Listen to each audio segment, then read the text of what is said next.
Saya akan mengajak saudara berpikir sekarang, bukan mendengar. Terlalu lama gereja hanya mengajak orang mendengar. Karena konsep gereja hanya suruh mendengar, maka itu orang Kristen hanya sudah merasa cukup kalau sudah ke gereja. Asal sudah mendengar. Dilakukan atau tidak, urusan orang lain lagi. Yang penting mendengar. Sudah bertahun-tahun Roh Kudus membawa saya untuk tidak mengajak orang Kristen mendengar, tapi berpikir. Apa bedanya mendengar dan berpikir? Beda sekali. Saudara, Bapa kita di surga adalah seorang pemikir. Katakan amin. Kalau dia bukan seorang pemikir, maka bumi gak akan seindah ini. Alam tidak akan seharmonis ini. Dan teknologi tidak akan sehebat ini.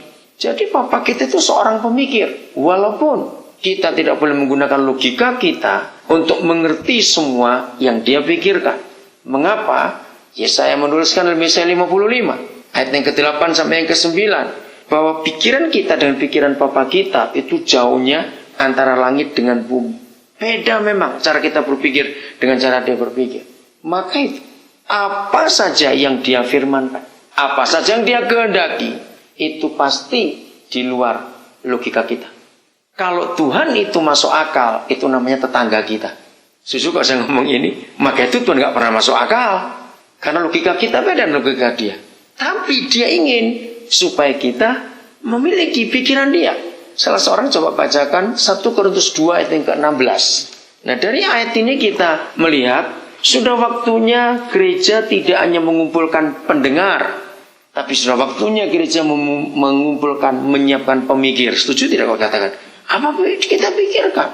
Sangat salah dalam konsep ini. Iman tanpa berpikir, celaka itu. Maka itu kita disebut orang aneh di kalangan Kristen yang lain. Karena istilah saya, kita terlalu ngeroh. Ngerti kata itu? Nah, siapa yang mengetahui pikiran Bapa kita? Lanjut. Sehingga kita manusia bisa nasihati dia. Nggak ada. Lanjutkan. Nah, ini yang Bapa kita cari. Mari kita baca sama-sama kalimat terakhirnya. 1, 2, 3. Tetapi kami memiliki pikiran Kristus. Mengapa dalam sistem bisnis ada namanya Memory of Understanding, MOU? Anda tahu nggak itu? Mengapa? Jelas sekali ini. Tidak mungkin ada dua lembaga atau lebih bekerja sama tanpa ada MOU. Artinya menyamakan prinsip atau ide atau pikiran.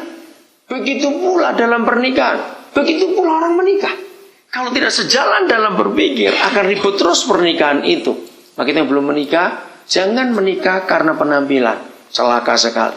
Kalau kita menikah karena penampilan, suatu hari orang itu bisa jelek. Jangan tersinggung saya ngomongin. Saya punya prinsip kalau ada wanita sudah tua tetap cantik, buat saya menakutkan. Itu pasti kuntilanak. Maaf jangan tersinggung, saya cuma ngomong ya. Betul nggak? Suatu kali kita semua pasti jelek.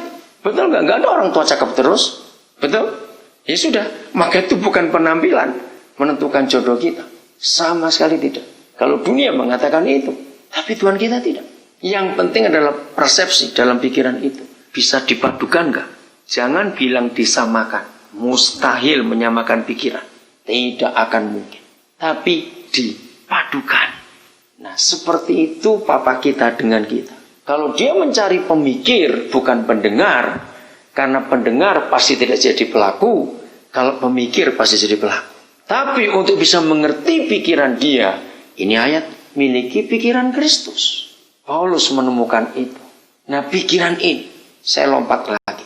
Siapa ingat seluruh Injil, 4 Injil itu, Matius, Markus, Lukas, Yohanes, dan 28 pasal Kisah Para Rasul. Kata atau predikat dominan bagi semua yang percaya Yesus disebut apa? Waktu itu mereka-mereka yang percaya Yesus itu orang nyebut apa? Murid. Itu yang paling dominan. Itu ada banyak kali diulang-ulang. Murid, murid, murid.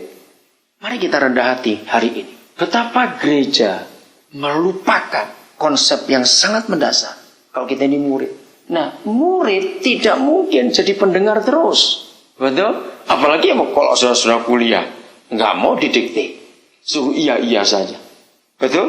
Waktu saudara kuliah, saudara boleh argumentasi. Nah, Papa kita juga mau seperti itu. Diskusi dengan dia. Nah, murid itu pasti berpikir.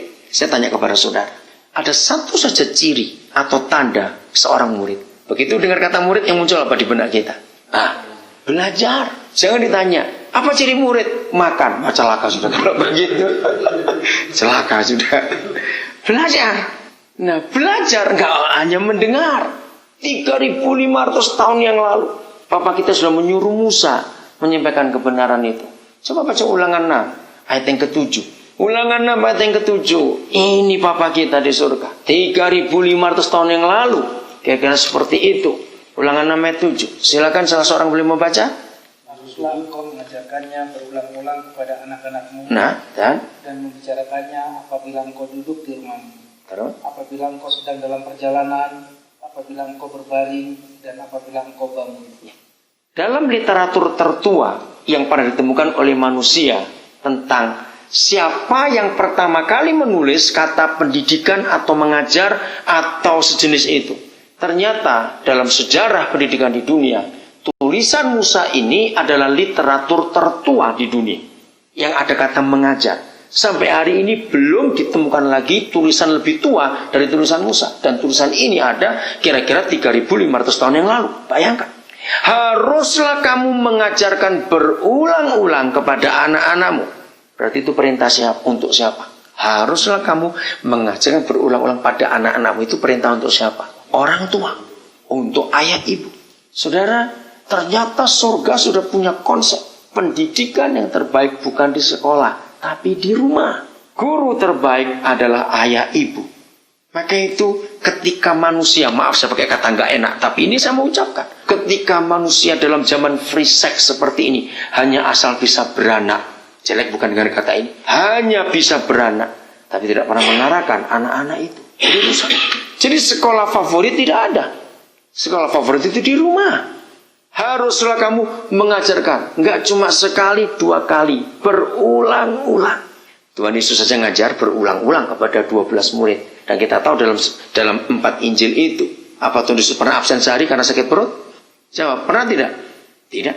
Hari Sabat saja masuk sekolahnya. Itu buat ribut orang Farisi dan ahli Taurat. Kamu nggak tahu diri. Melanggar kekudusan hari Sabat. Kenapa kamu masih ngajar? Bahkan Yesus Tuhan pun tidak pernah menggantikan posisinya sekian jam aja untuk panggil guru cadangan. Dia sendiri yang ngajar berulang-ulang. Contoh saja, berapa kali dia berfirman kepada 12 saudara kita yang pertama itu, bahwa aku harus mati di Yerusalem karena begini-begini, tapi hari ketiga aku bangkit. Lebih dari sekali dia ngomong bukan. Toh mereka 12 bego semua. Kenapa bisa lupa? Pada saat berulang-ulang. Maka itu kita sebagai murid belajar itu berulang-ulang. Nah, kalimat yang bagus itu kalimat berikutnya di ayat 7. Dan membicarakannya. Garis bawahi kata itu. Besok kalau saudara punya anak, ingat ini. Ternyata 3.500 tahun yang lalu Papa kita sudah punya konsep. Jangan mendikte. Kata membicarakan itu akarnya adalah diskusikan. Maka itu kenapa 20 tahun terakhir ini sistem pendidikan dunia berubah. Indonesia harus ikut. Sebelum itu Indonesia pakai dikte. Semua anak harus dengar guru. Nggak boleh bantah, nggak boleh usul. Itu cara-cara yang otoriter. Tapi sekarang sudah tidak bisa lagi. Apa sudah memberikan peraturan ini? 3.500 tahun lalu. Bicarakan dengan anak-anakmu. Kata bicarakan itu aja diskusi. Minta pendapat mereka. Nah ini nggak ada di gereja. Kita cuma suruh dengar saja. Kita nggak pernah diminta pendapat oleh para pemimpin kita.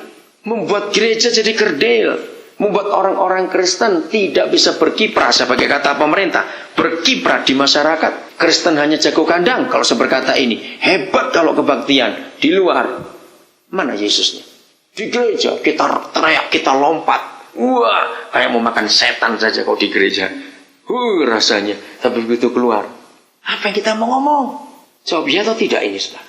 Karena kita salah konsep. Maka itu sebagai orang-orang muda. Harus punya kesadaran ini. Ayo berpikir. Papa sangat senang kalau tahu kita suka berpikir dengan dia. Duduk, bicarakan ini, diskusikan ini. Ini sungguh menyenangkan dalam bergaul, bersekutu dengan Papa kita. Yeremia 29. Saya percaya begitu Alkitab saudara-saudara buka, bukan di HP ya tentunya, Alkitab. Begitu Yeremia 29, saya yakin, coba jujur, senyum yang ada coretannya di ayat 11. Ayat 11, betul nggak? Ada coretannya nggak di ayat 11? Supaya yang ada coretannya senyum. Nah, Kenapa kita cuma ambil yang enak saja? Ayat 11 tidak akan ada artinya